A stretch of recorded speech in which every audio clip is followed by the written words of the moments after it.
Hello बच्चों, आज मैं आप लोगों के सामने हिंदी व्याकरण का जो टॉपिक लेके आई हूँ वो है लिंग। तो आइए सबसे पहले हम जानते हैं कि लिंग किसे कहते हैं। शब्द के जिस रूप से ये बोध हो यानी पता चले कि वो शब्द पुरुष जाति के लिए प्रयोग किया गया है या स्त्री जाति के लिए, उसे लिंग कहते हैं। लिंग के भेद। लिंग के दो भेद होते हैं, एक पुल्लिंग और दूसरा स्त्रीलिंग। पुल्लिंग किसे कहते हैं? शब्द के जिस रूप से पुरुष जाति का पता चलता है उसे पुल्लिंग कहते हैं, जैसे बालक, पिता, दादा, नाना, नौकर आदि। दूसरा स्त्रीलिंग। शब्द के जिस रूप से स्त्री जाति का बोध हो उसे स्त्रीलिंग कहते हैं, जैसे बालिका, दादी, नानी, माता, नौकरानी आदि। आइए अब हम जानते हैं कि पुल्लिंग की पहचान हम और किन बिंदुओं को ध्यान में रखकर कर सकते हैं। तो पहला नंबर पे आता है कि जिन शब्दों के अंत में अ हो वे प्रायः पुल्लिंग होते हैं, जैसे जंगल, ल के साथ अ जुड़ा है लास्ट में, पहाड़, मन आदि।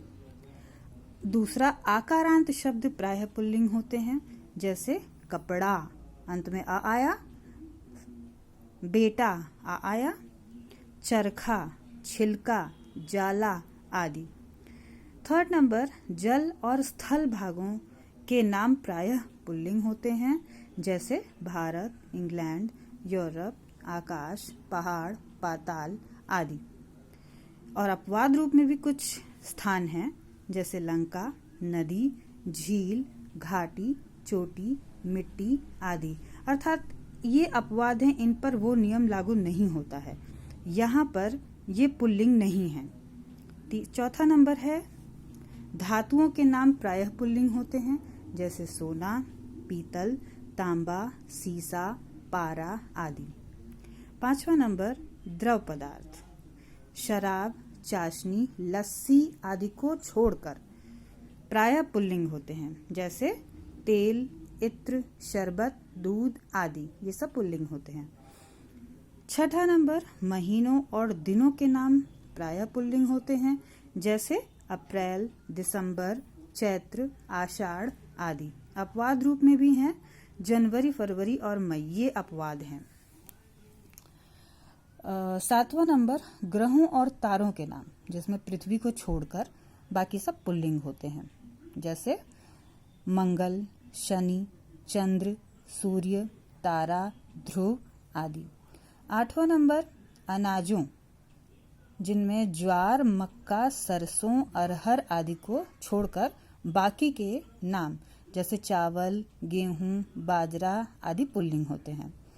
नौवां नंबर पेड़ों के नाम प्रायः पुल्लिंग होते हैं। 10 नंबर बहुमूल्य पदार्थों के नाम, जिसमें मणि है उसको छोड़कर बाकी सब पुल्लिंग होते हैं, जैसे हीरा, पन्ना, पुखराज आदि।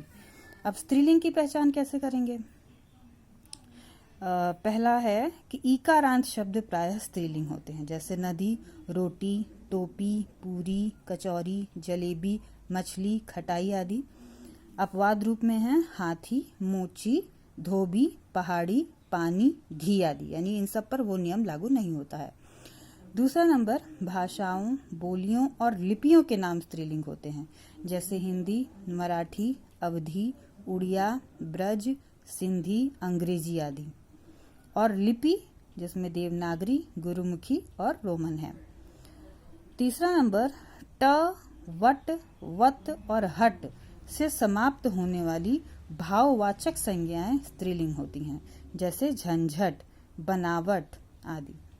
इसी प्रकार जिन भाववाचक संज्ञाओं के अंत में ता, आई और आस होते हैं वो भी स्त्रीलिंग होते हैं, जैसे मित्रता, पशुता, सुंदरता, सफाई, बुराई, खटास, मिठास आदि, ये सब स्त्रीलिंग के उदाहरण हैं।